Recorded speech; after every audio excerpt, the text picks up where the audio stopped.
This book is about creating the life you want through the pursuit of mastery.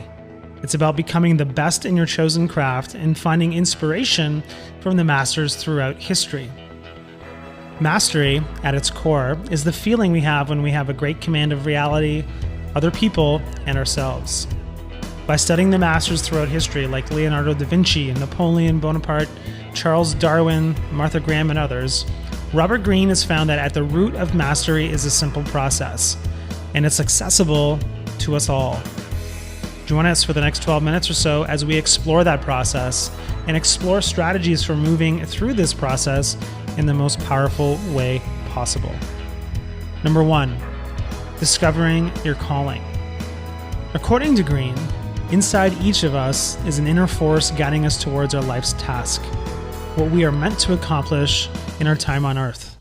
In childhood, this was clear to us, even if we didn't understand it. We were drawn to some activities and subjects, and we had a natural and deep curiosity about those things. However, as life moves on, we start to lose that force. We listen to our parents, friends, and teachers, and gradually shift towards what the world expects from us. In the process, we lose touch with our inner force.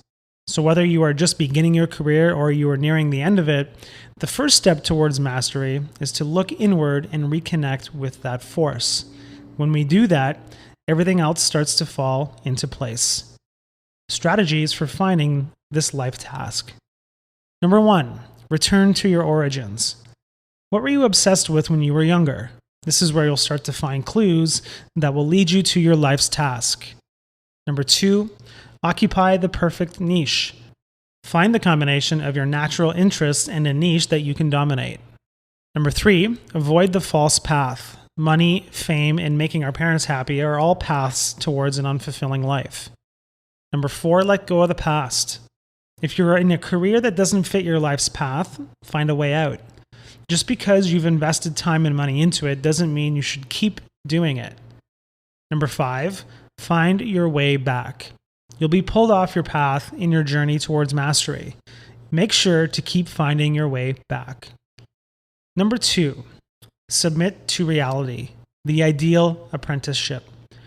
After your formal education, you are entering the most critical phase of your life, the apprenticeship phase.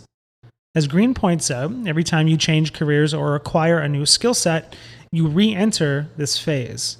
This is where you'll master the skills you need to succeed and where you'll transform yourself into an independent thinker, preparing you for the creative challenges you'll face on your path to mastery. An apprenticeship can take many forms: working with a master in the field, graduate school, or working different jobs within a field. The important thing to remember is that you are the only one who can direct this phase. Nobody else is going to do it for you. Strategies for completing the ideal apprenticeship. Number 1, value learning over money. In the apprenticeship phase, learning is always worth more than money. Number 2, keep expanding your horizons. Whenever you find yourself settling into some circle of people or thought, force yourself to shake things up and look for new challenges.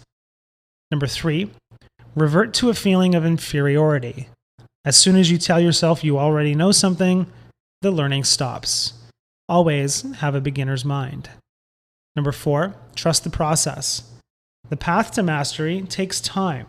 Keep learning and working in your field with as much energy as you can muster. Number 5, move towards resistance and pain. This is always where the growth is. Number 6, apprentice yourself in failure. Failures are the best opportunities for learning and growth. Number 7, combine the how and the what. Always strive for a deep understanding of how everything works in your chosen field. And number 8, advance through trial and error. Try out as many different paths as you can to get to your ultimate destination. Trial and error is the only way to break new ground. Number 3, absorb the master's power, the mentor dynamic. According to Greene, the mentor-protege relationship is the most efficient form of learning. If you pick the right mentor, they will know where to focus your attention and how to challenge you to grow. In the process, their knowledge and experience become yours. Strategies for deepening the mentor dynamic. Number 1, choose a mentor according to your needs and inclination.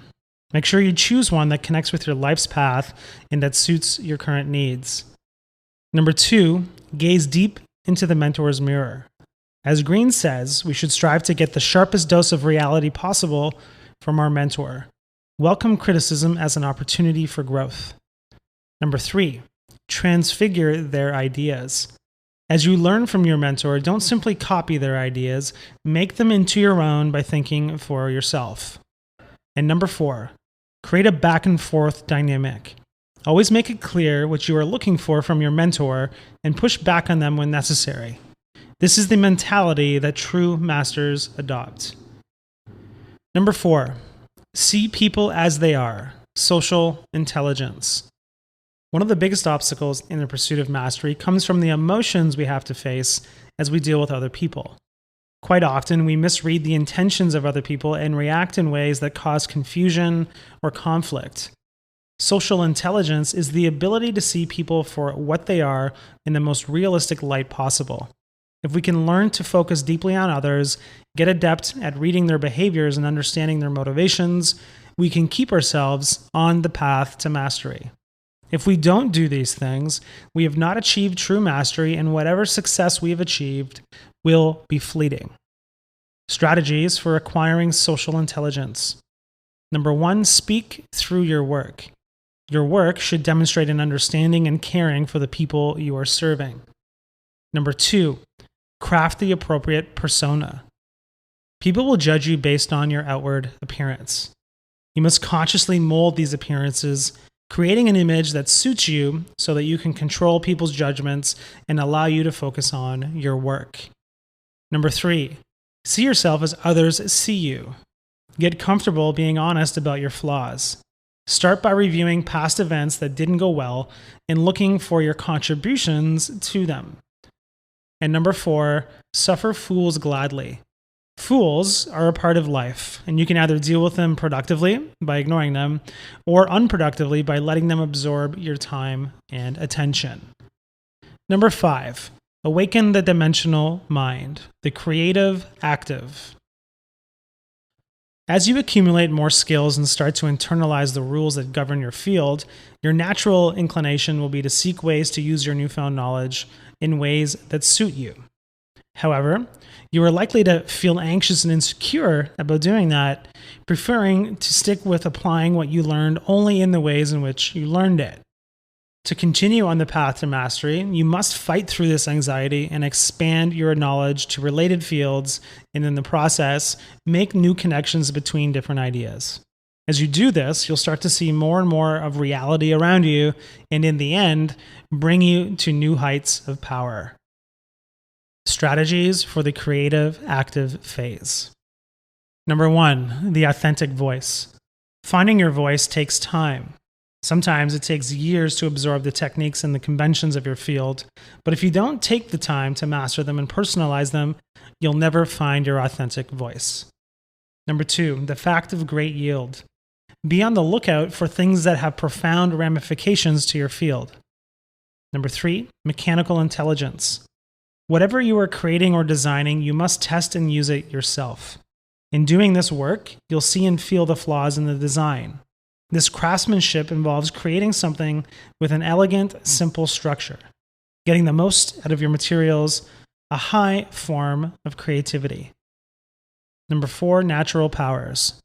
Creativity takes time, and you should give yourself the ability to explore a wide variety of fields as you search for big insights. In this stage, slowness is a virtue. Number 5, the open field. By taking all the knowledge and skills you've created so far in your journey and applying them against the conventions that currently pervade your industry, you can find the proverbial white space. Number 6, the high end. If your work ever starts to feel stale or boring, return to the larger purpose that put you on this path in the first place. Number 7, the evolutionary hijack. Creativity and adaptability are inseparable. We must learn to take what we experience and move with the opportunities that present themselves in the moment. Number 8, dimensional thinking. Instead of trying to boil down your field into simplifications and abstractions, you look at your field from as many different angles as possible, giving your thoughts added dimensions. This makes the process more complicated, but ultimately leads you close to the truth. And number 9, alchemical creativity and the unconscious. By looking for contradictions, both in the world and within yourself, you'll find a rich mine of information that is deeper and more complex than you ever thought possible. Number 6, fuse the intuitive with the rational. Mastery. By immersing ourselves in our field of study for many years, we start to develop an intuitive feel for the complicated components of our field. When we combine this intuitive thinking with rational processes, we find ourselves expanding our minds to the outer limits of our potential. This is where we finally achieve true mastery. Strategies for attaining mastery. Number 1, connect to your environment. Primal powers. The ability to connect deeply to your environment is the most primal and in many ways the most powerful form of mastery the brain can bring us. In order to achieve this, we must become powerful observers of the world around us. Number 2, play to your strengths. Supreme focus. Mastery, Greene points out, is like swimming. It's too difficult to move forward when we're creating our own resistance or swimming against the current. Know your strengths and move with them. Number 3, transform yourself through practice. The fingertip feel. Practice, and the thousands of hours we need to invest doing it, is critical to our success. Embrace the transformative powers we gain through practice. Number 4, internalize the details. The life force. Your path to mastery must include the ability to extend your knowledge as far as possible by absorbing all of the details you possibly can. Number 5, widen your vision, the global perspective. As Greene points out, in any competitive environment in which there are winners or losers, the person who has the wider, more global perspective will inevitably prevail. Number 6, submit to the other, the inside-out perspective. Our natural tendency is to project onto other people our own beliefs and value systems. We must combat this by continuing to expose ourselves to other people and attempt to see things as they see them. And finally, number 7, synthesize all forms of knowledge, the universal man, woman. We should seek to have mastery not over this subject or that subject, but ultimately on the connection between them based on decades of deep observation and thinking. So there you have it. Everything you need in order to get started on the path to mastery.